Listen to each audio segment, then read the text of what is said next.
Saya akan pecahkan soalan saya ni kepada 3 soalan kecil. Okay, yang pertama sekali adalah apakah prosedur yang perlu dilakukan oleh pemohon untuk memasuki dan membatalkan caveat? Soalan kedua saya, berapa lama caveat ini akan terpakai ke atas hartanah? Dan yang terakhir, berapa banyak bayaran yang dikenakan kepada pemohon untuk masuk dan batalkan caveat? Okay, yang pertama sekali berkenaan dengan prosedur untuk memohon dan menarik balik caveat. Apa yang tuan-tuan dan puan-puan perlu tahu adalah permohonan caveat itu boleh dibuat dengan mengisi dan melengkapkan satu borang permohonan yang kita panggil dia sebagai borang 19B. Pemohon perlu mengisilah borang tersebut dengan melengkapkan beberapa butiran termasuk mengisi maklumat pemohon beserta alamat, alasan atau sebablah kenapa kita nak buat tuntutan caveat ke atas hartanah tu, dan semestinya butir-butiran hartanah. Butir-butiran tu yang itulah nombor geran, nombor nombor geran, daerah mukim semua tu lah. Yang itu juga perlu dimasukkanlah dalam borang 19B ni. Kemudian borang tersebut haruslah dihantar ke pejabat tanah yang berkenaan berserta kemukakan sekali salinan kad pengenalan pemohon, surat akuan sumpah dan juga salinan resolusi syarikat sekiranya pemohon itu adalah sebuah syarikat. Dan dia berbeza sedikitlah dengan permohonan untuk menarik balik caveat. Okay, yang ini untuk masuk caveat. Yang saya nak akan katakan ni tentang menarik balik caveat.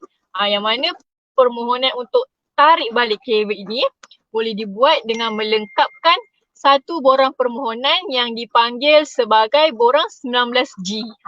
Nak masuk 19B, nak keluar 19G. Itu untuk tarik balik lah. Kemudian sama jugalah seperti permohonan untuk masuk caveat yang mana borang permohonan tarik balik caveat ni perlu dihantar ke pejabat tanah yang berkenaan dengan dokumen-dokumen yang berkaitan seperti salinan kad pengenalan, surat akuan sumpah, macam biasalah. Jadi prosedur dan dokumen yang diperlukan untuk masuk caveat ni adalah tidak begitu rumit dan sukar. Ianya adalah hanya straightforward dan ringkas saja. Saya harap jelaslah sebab ianya mudah je. Untuk mohon caveat kita gunakan borang 19B, untuk keluarkan balik, untuk tarik balik gunakan borang 19G. Akan tetapi suka juga untuk saya ingatkan mana-mana individu yang memiliki tanah yang mana telah di-caveatkan boleh juga memohon untuk membatalkan caveat menggunakan borang 19H. 19B ni dengan 19G ni digunakan untuk pemohon. 19H ni digunakan oleh pemilik tanah. Saya bagi contoh lah, ada satu unit rumah 2 tingkat ni dimiliki oleh Ahmad. Kemudian Ahmad ni dia bersetuju nak jual rumah ni dekat Abu. Ahmad dia ada rumah, dia nak jual dekat Abu. Okey, jadi Abu pun bayarlah wang deposit tu kepada Ahmad sebanyak RM50,000. Dan untuk menjaga kepentingan Abu ni, Abu masuk caveat dekat atas hartanah tu. Jadi Abu bolehlah masukkan caveat menggunakan borang 19B tadi. Okey. Tapi sekiranya si Ahmad ni dia tak bersetuju dan nak batalkanlah permohonan caveat yang dibuat oleh Abu tu, Ahmad ni dia boleh mohon untuk membatalkan caveat dengan menggunakan permohonan borang 19H ni. Jadi bezanya kat situ lah.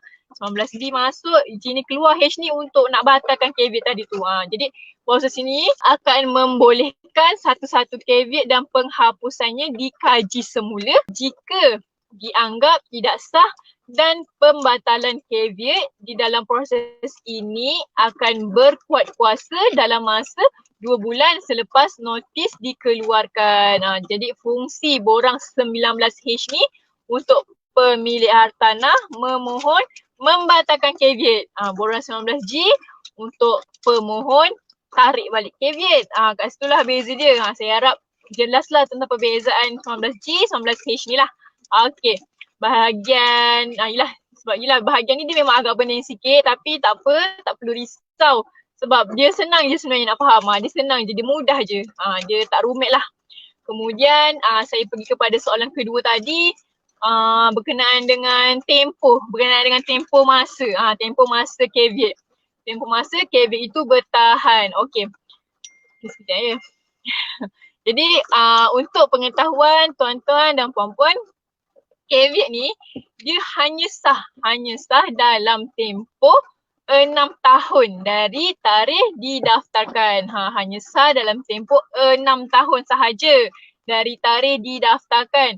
Melainkan jika ada perintah mahkamah yang melanjutkan sesuatu caveat itu. Dia 6 tahun je lah. Kalau ada perintah baru dia boleh dilanjutkan lah.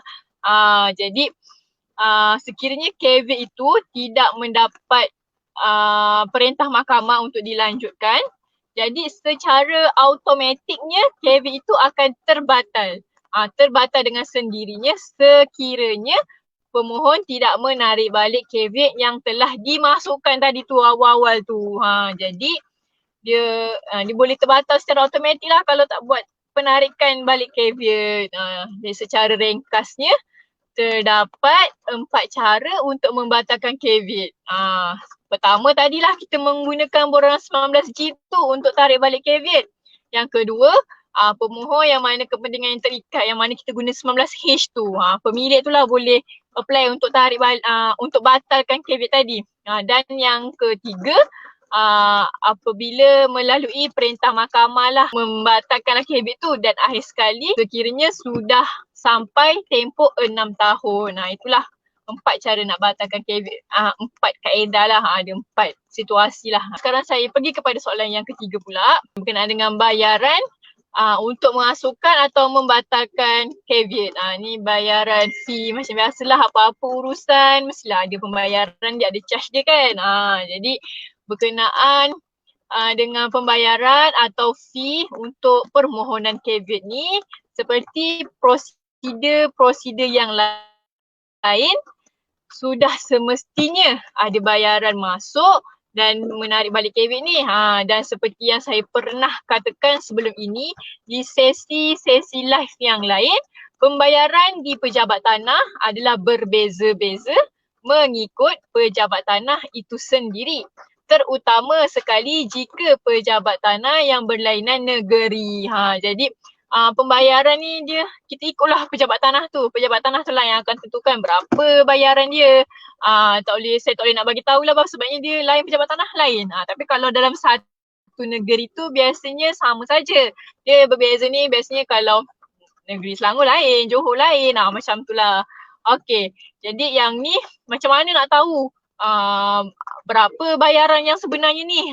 Jadi tuan-tuan dan puan-puan boleh semak di website pejabat tanah yang berkenaan tu, atau portal rasmi pejabat tanah tu, untuk mengetahui berapa jumlah bayaran yang dikenakan bagi proses ini.